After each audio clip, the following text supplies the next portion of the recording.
an extract from a longer essay by a lady called Branfian McGregor, but she does wonderful work on bringing a lot of strands of Brigid together.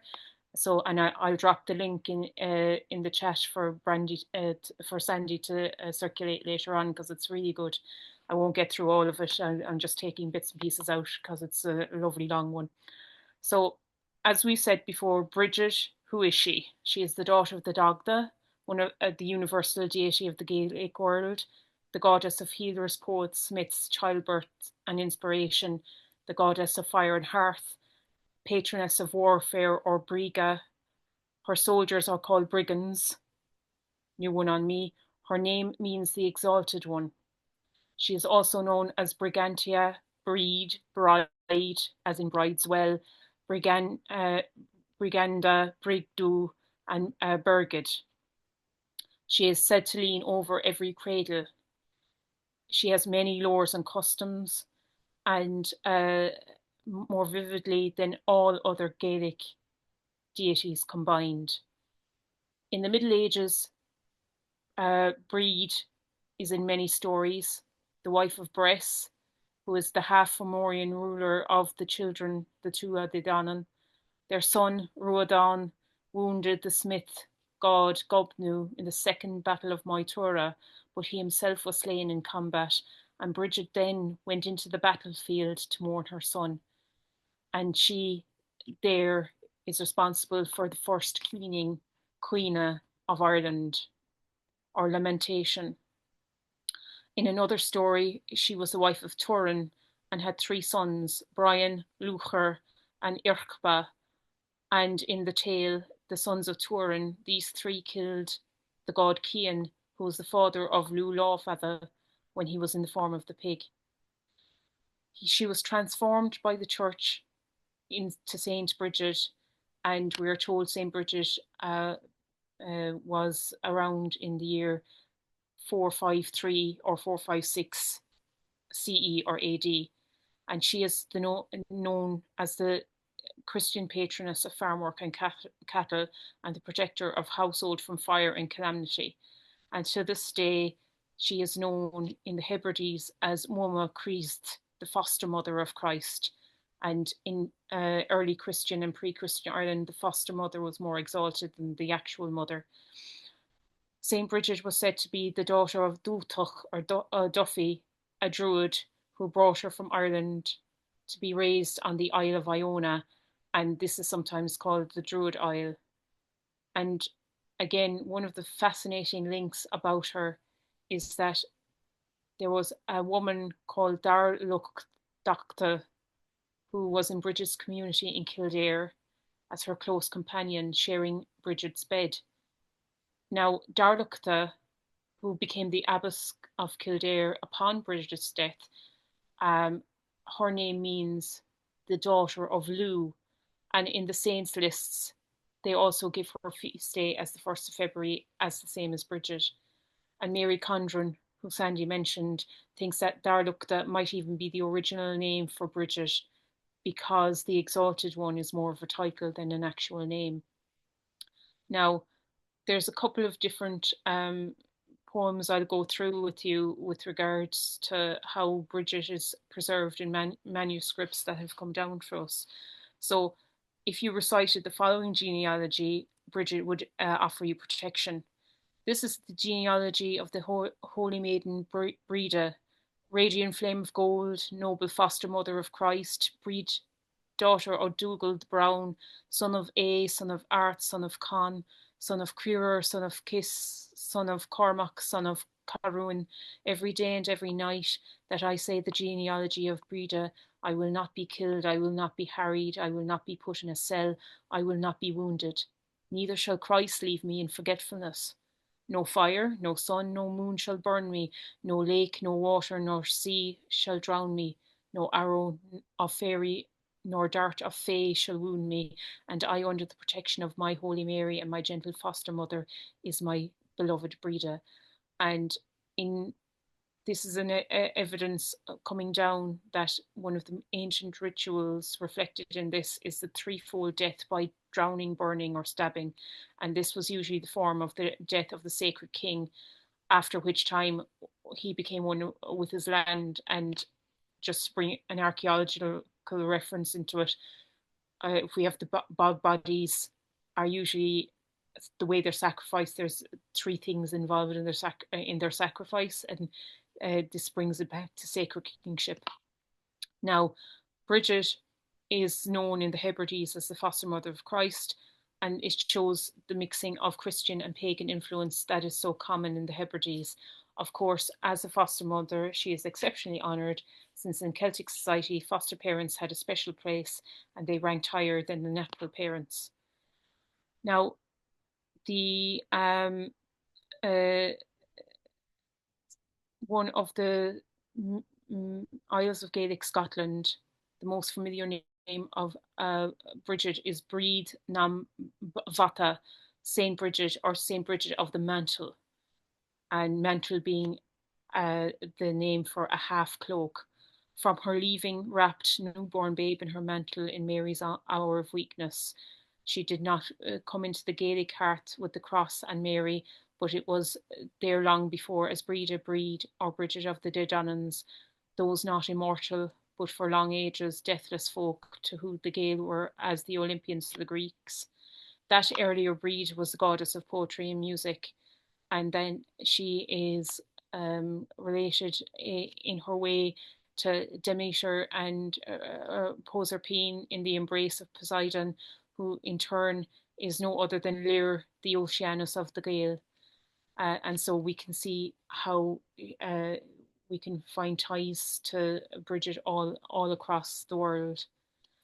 Now, the uh, Ohogoin makes the connections between the saint, the goddess, the sun, poetry, and cows, and Vedic tradition, and goddess Boan, eponym of the river Boyne, who is Bo, cow, and Fionn, meaning fair cow or white cow.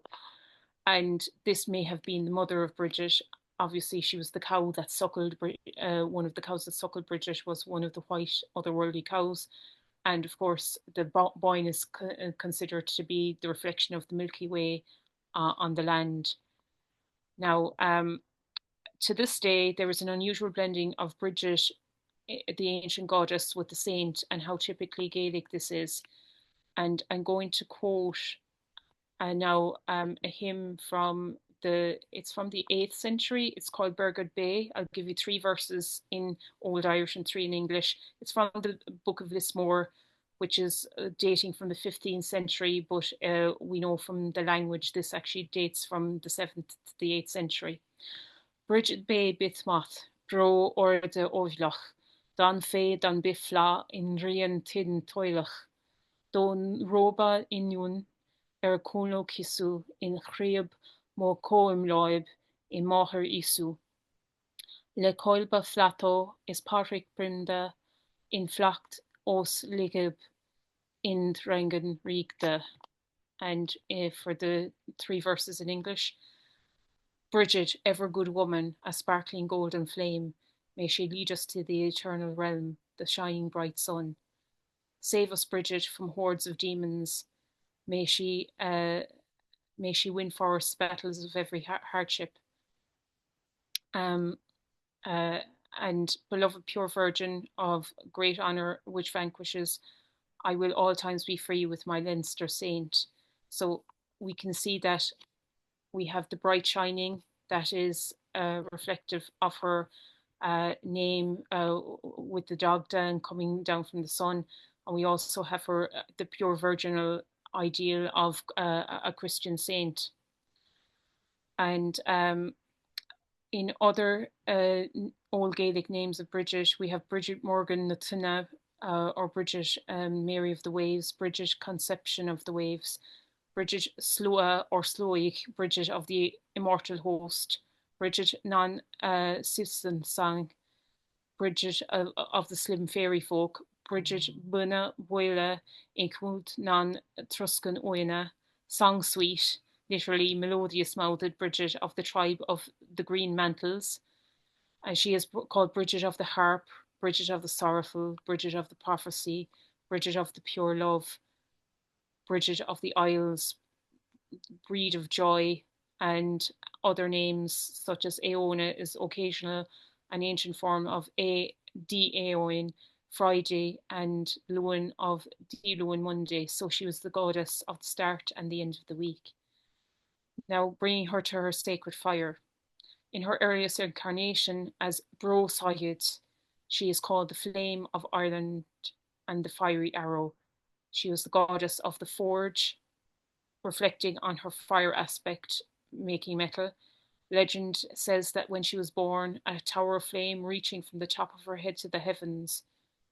Her birth, which took place at sunrise, is rumoured to have given her family house the appearance of being on fire, which we were told so eloquently earlier. For many centuries, the 19 virgins, originally priestesses and later nuns who tended her eternal flame at Kildare, were sang the poem I just recited, Brigid Beth Math, um, from early times to the middle of the 18th century, when eventually the penal laws cut it out. And again, Breda, excellent woman, sudden flame, may the fiery bright sun take us to the everlasting kingdom. These women were the virgin daughters of the fire and called Inian o Dagda, or the daughters of Dagda, and they were also known as Brackwitch, or the Bruidens, the place of magical cauldrons and perpetual fires. And this disappeared when Christianity took fully hold. Being in the Bruidens in Scotland now means being in the fairies. Brigid Shrine at Kildare was active into the 18th century, and it was closed down under the penal laws. Originally cared for by 19 virgins, when the pagan breed was sainted, the care for shrine fell to nuns under the Catholic faith, and the fire was extinguished once in the 13th century and was relit until Henry VIII of England suppressed the monasteries. And Sister Mary Minchin, who was a Brigidian nun at Kildare, relit the flame on February the 2nd, 96, and the intention is to keep it burning perpetually once again. Now, just go on. She also has many wells dedicated to her, and Bridget of the Sacred Wells, in a Druidic ritual, Bridget is honoured with a central well containing candles. It was common in olden times to dress the well with flowers and greenery. Often coins and other silver objects were offered to the well. Many of Bridget's holy wells exist, some sacred to her for thousands of years. Her waters are said to heal all manner of disease. And literally anywhere you go in England, Ireland, and Scotland, if it's called Bridewell, there was probably a well dedicated to St. Bridget there, and there was probably a church at some time if it's not still in existence.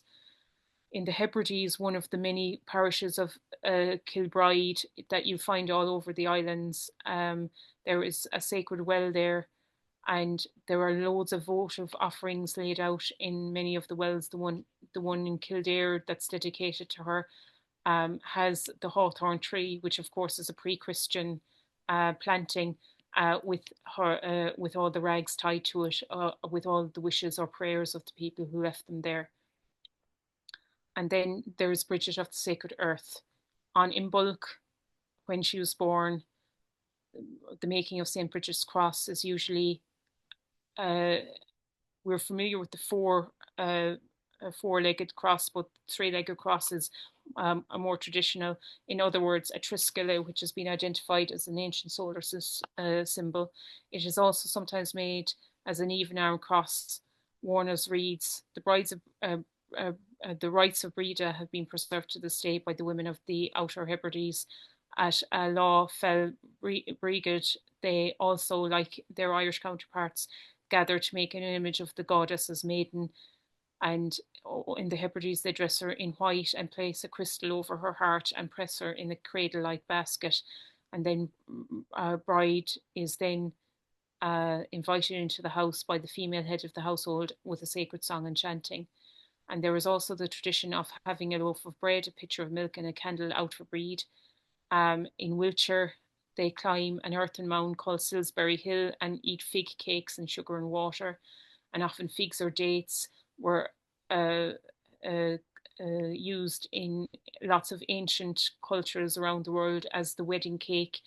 And then we have the honeymoon because mead was drunk in the immediate aftermath of a wedding. And they also climb Clay Hill to play a game with the earthwork at the summit. Um, in support of this, the rhyme that is said traditionally in the Highlands is early on Breed's morning, the serpent shall come from the hole. I will not molest the serpent, nor will the serpent molest me. And in that, we have the reflection of Saint Brigit as the protectress, be it with her cloak or her mantle, the prayer over the baby, the woman in childbirth, or the animals in the fields. And thank you very much for listening again to me tonight.